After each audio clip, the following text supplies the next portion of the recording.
Hello world, welcome back. My name's Don and welcome to DxO, my channel where I spend some time sharing with you how I go about processing different images in DxO Photolab 5. Today's image is an image of a pear, which I took a couple of days ago. And I initially had a notion that I would maybe add some text and make some sort of a joke about 2022 going pear-shaped, a little bit straight up, but such as it was. But I got partway into that, and I just was reflecting on just my good fortune. I guess I had a moment of gratitude, and thinking about everything good in my life. My family, I've got a home, I've got a good job. So even though 2022 has had its ups and downs, it really just kind of brought me around. So I thought, hey, you know what? That pear's done its job. It's done a good thing. So I'm going to go ahead and edit that one in a video. So here we go. So I'm headed roughly towards this image. That's where the processing is going, and there's a few bits and pieces in here, including some creative use of the heal tool. So let's jump in, and I'll show you more or less how I got from there to there. So here we go. The pear. You can see that the background is quite dark. It was taken with a flash. It was on a couple of pieces of black foam core just sat on the table. And left. I tried to leave the foam core go quite dark because I wanted the background to be, but I do want to lift it a bit. So I'm going to start out with smart lighting. Pop that on, and in fact, I'm going to use spot weighted. It'll tell me perhaps. No, it hasn't even bothered that it hasn't found any faces. It often will, but I'll pop that on there. Actually, I was in earlier and it remembered that one, so that's the spot that I'm spot weighting to, and we'll leave it on slight. And you can see it really does make a difference. If I'm on uniform, that's brightening up the whole image more, and on spot weighted, it's really putting that focus there, and it's not trying to lift the background up quite as much. But that said, I actually do want it lifted a little bit more. When I started editing this, I was leaving it a bit darker, and as I progressed, I found that I actually liked I liked bringing it up into the grays more. So that's where I'm headed with this. So I'll put it on medium, put it on spot weighted, and we'll call that good. Now, when I did my original image, I actually did that a different way. Because I didn't do, after the fact, I was thinking, I could have just used smart lighting and it would have saved me time. But when I flicked smart lighting on, I didn't do uniform. I did do uniform. I didn't do spot weighted. And it sort of over brightened the image. And at the time, it didn't click for me that I could just add a spot to that and sort of even it out. So in the original image over here, you might notice that I've got actually my overall exposure up a little bit, and then I've lifted shadows, and I've even lifted midtones and lifted highlights down here. So I kind of went about it in a more labor-intensive fashion. So, but I thought for purposes of this run through, that this is probably going to get me to a really similar place in the end. I might, and I'll see how I go, I might still lift the highlights a little touch, because I do want there to be a nice sort of go around there. I'm going to pop some contrast on. I'll just bring that. I will leave a decent bit of micro contrast on, and I think I'll pump. I don't want to make it too chunky, but I'll pump a bit of maybe down on that and up on that one. Let me just get a sense for that. The image is incredibly sharp. I don't know if that's translating well to the video or not, but I did it in with live view on because I was on a tripod, and zoomed into 100% and manually focused, and really took my time with it and put my glasses on in the whole 9 yards. So it's really come out nice and sharp. So let's see what I think of that. Maybe somewhere around there. Let's go 12. 12 feels nice. Okay, so we'll leave tone curve at this point. Pop over to the color space. I think one thing I want to do in the color space is pop down to HSL. And with this, this it's of course got a bit of green in it, but it's largely floating in the yellowy space, I think. So I'll just click on this yellow as a starting point, click on the wee eyedropper that's there, and come over and just kind of ping a color. And yeah, you can see that goes, it's widened it heaps. The original yellow was quite narrow, and it's widened it even going over into those greens. And great trick, and you've probably seen this if you've already been watching some bits and pieces. I think Photo Joseph does it on all of his ones. Is just to see what's selected, is just to turn down your saturation, and I know that's got all of those colors in the pair, because when I turn down the saturation, it goes like that.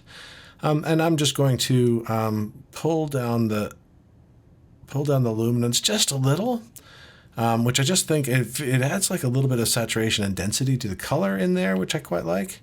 And then I'm also going to just a little bring up the saturation that way as well, just to give the old pair a good little bit of punch. Now, something I'm going to do, I'm going to move on to using the healing tool here, because oh wait, now I'll close this so I get rid of I still had the eyedropper selected. Right along here, there's obviously a wee crease in my foam core, and then over here my foam core is munted as. Now I'm not too worried about this bit over on this side, because I'm going to square crop it, as you can see from the original, so a lot of this will go out, but I'll correct. I'm going to attempt to correct all of these things just with the heal tool here. And I think I'm going to go just a little bit wider with this 45. That should do it. See where that starts. Ooh, that's a little wobbly. Let's see how it might cover it. Yeah, it's actually done incredibly well. I think once my eye adjusts to that, I won't be able to find it very easily again. So that's all good. So I've had a great success. But if you didn't have a great success, you can always do show masks there. And then if you click on this little pin, it'll show you where it's taken it from. That's interesting. I'm surprised. I'm just now that I see where it's taken it from, I'm going to check this line here and see how it's gone with that. It actually looks okay. I would have thought it would smear it, but I guess maybe because it's dark, it's not just showing up too much.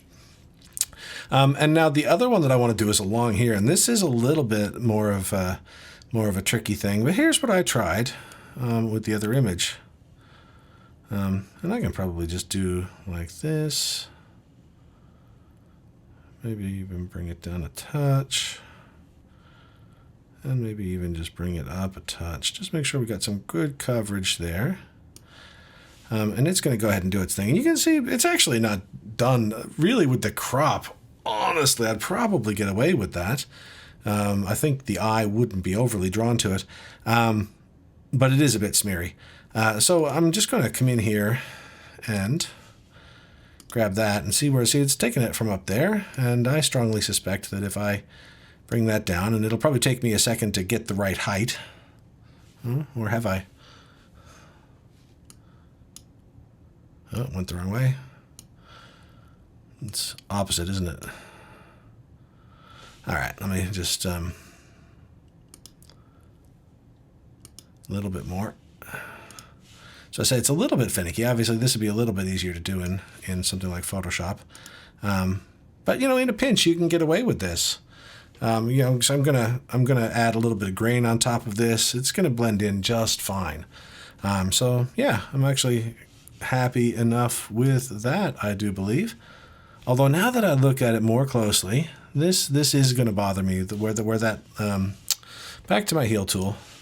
where there's a little dint there where it's because it's selected from a slightly different spot there. So I'm just going to bring that down and just try to, you know, match it a little bit so that it's dipping down there and it's repairing it with that as well. There we go. Lovely, lovely, nice. So of course, like I said, I do want to crop this as a sort of a 1-to-1 kind of square crop, and I'm gonna bring that down a little bit because I want to get the. It doesn't need to be perfect, but I want this this seam sort of around the third line, but I'm not going to push it all the way because I can cope with that, and try to center the pear in there. Nice, going well, going well. Now another thing that I want to do, because I want there to be shape in the pear.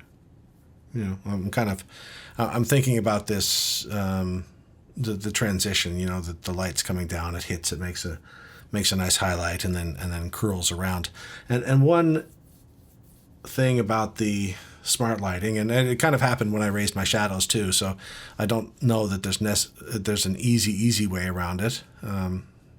Maybe there is, and I'm just not thinking about it. But either of those is basically lifting the shadows. So it's also lifting the shadows on this side of the pear as well. So I'm just going to add a few of those back in with some local adjustments. Local adjustment. This is my first one, so I don't need to do new on here. And this one I will just bring up my highlights a little touch. I don't want to go far. Maybe expand that out a touch. Show mask. Yeah, that's about right. And let me just do a before and after. It might be slightly more than I want.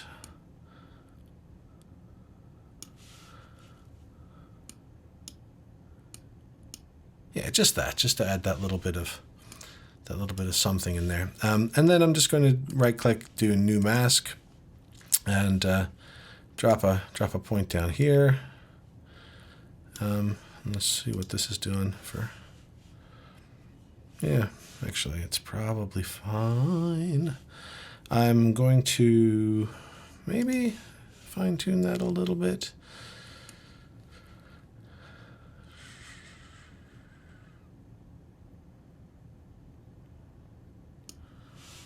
Okay, I'll see what this looks like in practice. So I'm just going to grab the shadows and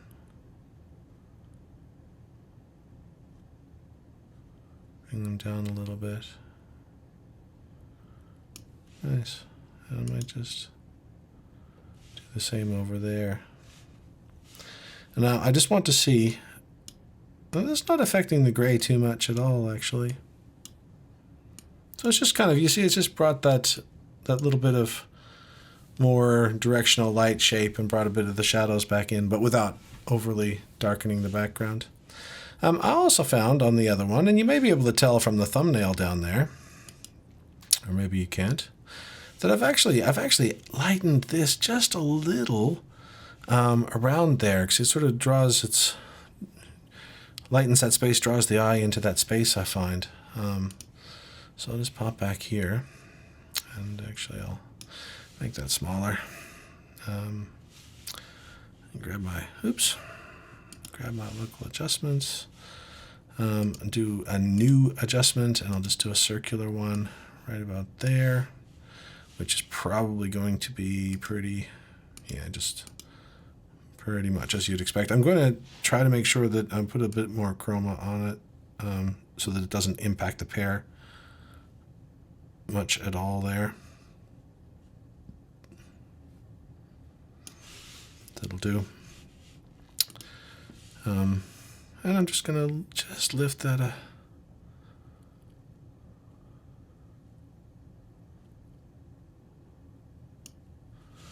just waiting for it to respond. It was a little behind me. I'm just going to turn it on and off over here so that I can just get that single adjustment, a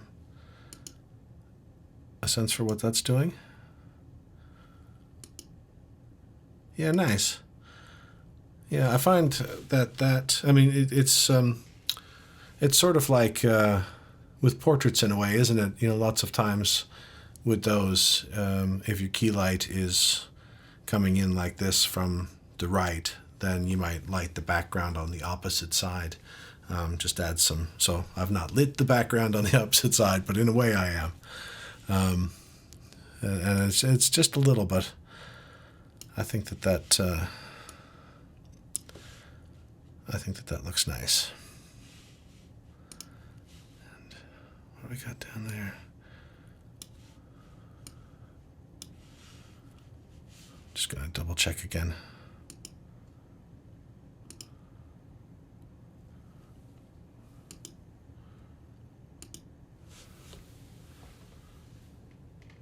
Yeah, I think I might turn it down just a hair.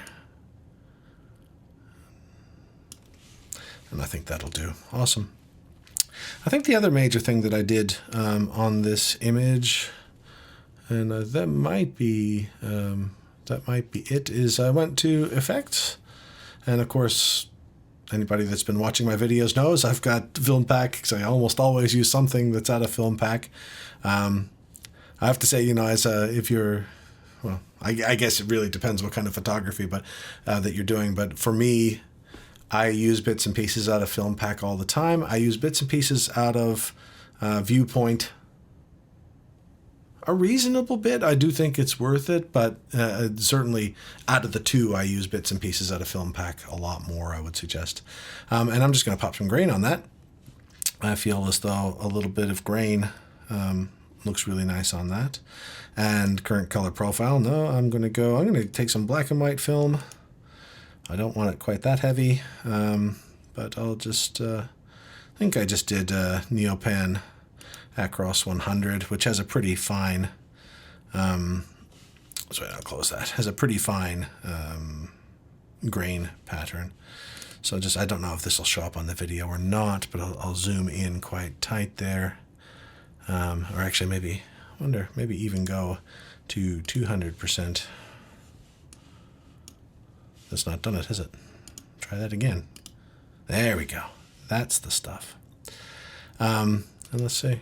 So yeah, just adding a little bit of texture in there, which I quite like. What would I say? I sometimes clean my images and then put grain back over top of them because it's grain that I like more than the digital noise sometimes. But I tend not to like images as much when they're super, super clean. Not entirely sure why. It's just a feeling.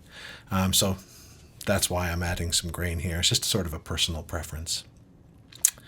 Awesome. So I think I'm going to call that pretty much done. So let's do an overall compare before and after, before and after. Yeah, looking great.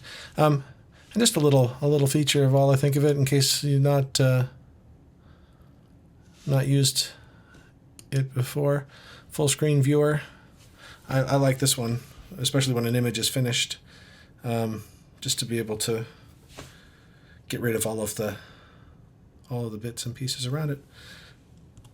Nice. So with that, I will thank you all very much for watching. Hopefully there's been something interesting or something new for you in there, or it was otherwise entertaining in some way. Thanks so much for watching, and hope to see you again. Bye-bye.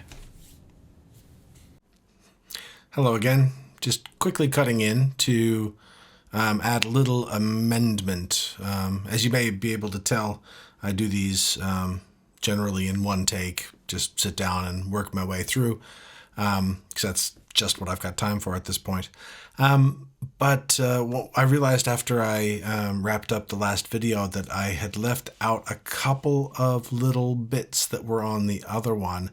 And those are, and I'll just tell you what they are real quick, is I had actually used the white balance eyedropper on here just to neutralize that. It was just mostly a difference in tint. I think by its nature it was a little bit maybe +3 or something like that. So there's a little bit of a tint to it. So I took that out. And the other thing that I did is in local adjustments.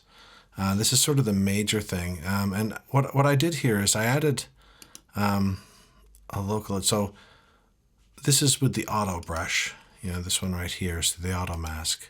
And what I did, if I come over here and just put that back, was I just highlighted the pair with the auto brush. Because I wanted to impact the background. So the easiest way for me to do that was to automatically select the pair and then to invert that selection. So now it's everything but the pair. And I just did that trick where I cranked down the micro contrast, which if you've seen the video I did with the water droplet, it just helps to smooth out the background. And let me show you the difference. I realized this is the thing that made me start looking. I was like, oh, this is just a little bit almost textured up here, a little bit warbly. And then I thought to myself, of course, I had smoothed that out. So that's just a minus micro contrast on the background itself. Yeah, so like I said, just a couple of little things. And one other thing that is different than when I finished off before was when I exported it and I was looking at it more closely, I also decided that I had taken this highlight a little bit up too much. So I just have pulled that back, brought it to 6 just to, because I don't want it to be too hot. I just want it to be there. So that's everything. Sorry about that. Thanks for watching. Bye-bye.